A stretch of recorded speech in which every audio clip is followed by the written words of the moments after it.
Hi everyone, Matt Bose from NeWest Press here, and we're doing something a little bit different today.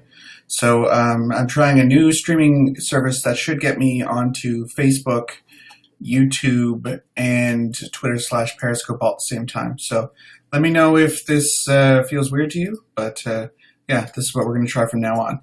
So today we're going to take a look at Mark Lysak's book, Where the Bodies Lie, which we actually have a sequel to, or I guess a prequel to, coming out this fall called Image Decay. So, this book came out in 2016. You're going to mostly be looking at me looking at the book, huh? Here, I'll go like this. How's that? Maybe that works. So this book came out in 2016, and it's a political thriller set in Alberta during the waning days of the progressive conservative government. And I should say, NeWest Press is an independent publishing outfit located in Edmonton, Alberta, Canada. And yeah, I've been reading books every day to people to try and get your minds off things. So yeah, political skullduggery in this book. Here's what the back cover says.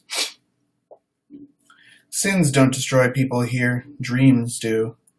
In a small city somewhere in an oil-rich Canadian province just east of the Rockies, a political scandal has erupted. An aging cabinet minister has struck and killed a member of his local constituency executive with his half-ton truck in broad daylight.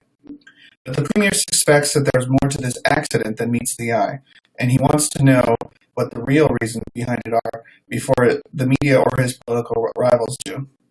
Enter the premier's old friend Harry Asher, lawyer, former hockey star, self-styled intellectual, recent divorcee, who is hired to dig into the incident. And it isn't long before Asher's investigation threatens to expose a chain of corruption that implicates many of the province's most powerful citizens, including the province's legendary now senile premier, as well as its most cherished founding myths. In Where the Bodies Lie, Mark Lysak, author of Alberta Politics Uncovered and the Klein Revolution, draws upon his decades of experience as a reporter at Alberta's provincial legislature to craft an absorbing debut novel, part political thriller, part fable, that opens up timeless themes of friendship, love, the inescapability of grief, the weight of history, and the nature of truth. So Gary Ryan, another NeWest author, says, Where the Bodies Lie is brutal, stark, evocative, and dangerously honest, just like the land it's set in. Lysak's vivid novel maneuvers the reader along back roads where truth lives and legends die. So he writes the Gary Ryan mysteries. And Terry Fallis, an award-winning author of Poles Apart, Best Laid Plans, and many other books, says, Mark Lysak has written a first-class thriller with a sense of realism that will leave you breathless and looking over your shoulder. Rooted in a deep understanding of politics, friendship, ambition, and grief, Where the Bodies Lie has the immediacy of true crime. A great yarn, well spun. So I'm just going to read a little bit of the first couple chapters and give you a little taste. So, Winter, Chapter 1. Asher looked down at the blonde oak bench. It reminded him of the church pews he had sat in as a kid during church services and later at funerals and weddings. It was hard and non-committal. The law was more alive. The law kept evolving. It was a tree of words with branches that grew and bent in the wind. The bench sat there hard and unchanging year after year. He looked at the prosecutor's black cloak. She was leafing through a binder, making sure she asked all her questions. Asher knew her to be conscientious and fun to talk to. She would be thinking about the Caribbean about this time of year, but he was sure that she had put the thoughts of a warm blue beach out of her mind as soon as she walked into the room with her meticulous background materials. He glanced to his right and saw two women and a man whose worn department store clothes set them apart from the young political staffers, reporters, and lawyers scattered around the public gallery. These three older people would be part of the regular spectator crowd, a small group of pensioners who showed up every day. For them, there was no such thing as a boring trial.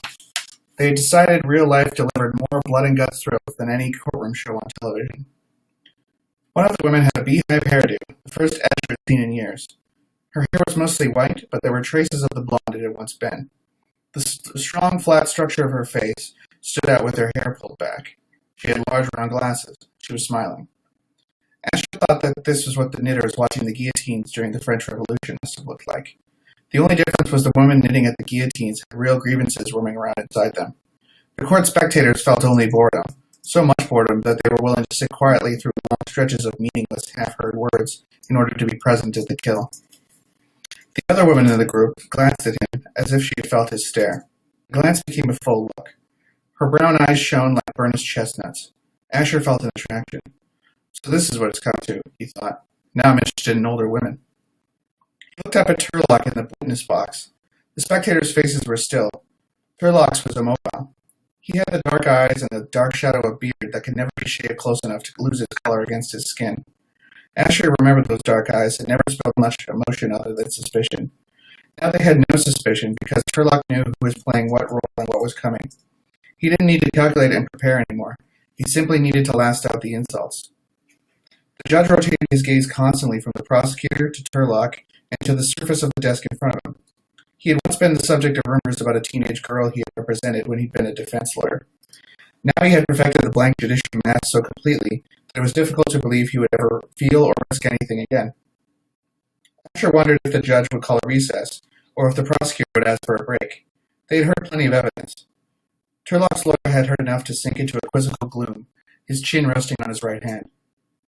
Asher had heard nothing that interested him. The prosecutor turned a page of her binder. Asher looked at her nondescript brown hair, cut to just above the shoulder of the cloak. He hadn't seen her face in at least 30 minutes. He had long been intrigued by the way her cute nerved. She began her next question, felt his attention. He flicked his gaze back to Turlock. Turlock kept still in his seat. Yes, he had been. When face glue.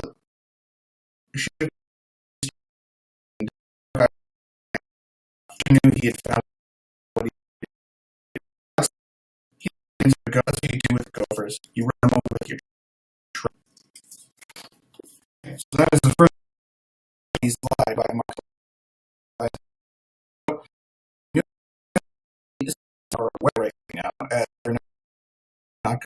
If you're interested in a print, first check all the links it comes, and it was up for a for just history award. But if you're interested in any other also working on a book, which should be out in probably about a couple of months. But if you're the sort of person who's listening to a reading, that would be a good place to go. Yeah, I'll put links to you. But thanks again, and let me know about you. And episode of NeWest